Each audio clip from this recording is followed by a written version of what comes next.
Ja keď vidím tie zmluvy, tak niekedy sa chytám za hlavu, ako toto reálne mohli predať v tých bankách tí profesionáli. Prečo?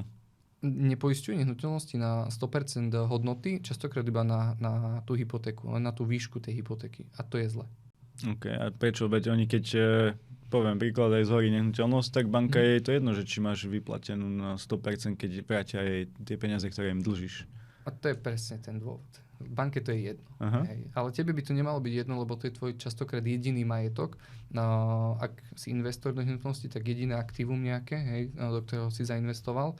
A jednoducho treba mať tú nehnuteľnosť poistenú vždy na tých 100% hodnoty a v čase ju aktualizovať. Ja každému môjmu klientovi, ktorý má o mňa to poistenie nehnuteľnosti, tak v čase aktualizujem výšku toho. A to, OK, čiže dajme tomu prejde rok, tá hodnota nehnuteľnosti sa zmenila, ty si musíš zmeniť aj tú poistku. Stačí, že buď máš indexáciu, to znamená, že automaticky sa ti navýši táto hodnota, alebo ak ju nemáš, tak áno, my to manuálne zvýšime.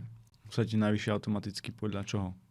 No podľa tej hodnoty, keď máš dnes poistenú nehnuteľnosť na 200 000, lebo takú má dnes hodnotu a o rok, 2, 3 bude mať príklad 220, 230, 250, tak ty potrebuješ to mať na tú poistnú sumu, potom. A keď nemám, tak čo sa stane? No budeš mať podpoistenú nehnuteľnosť a v prípade poistnej udalosti ti poisťovňa môže krátiť to poistné plnenie a aj v čiastkových prípadoch. Vysvetlím. Ak ti zhorí kuchyňa za 15 000 eur, ale ty si mal podpoistenú nehnuteľnosť, čiže mal si vykrytých iba 50% z reálnej hodnoty, lebo tak si mal hypotéku, tak z tých 15 000 si zaplatí tiež iba 15%.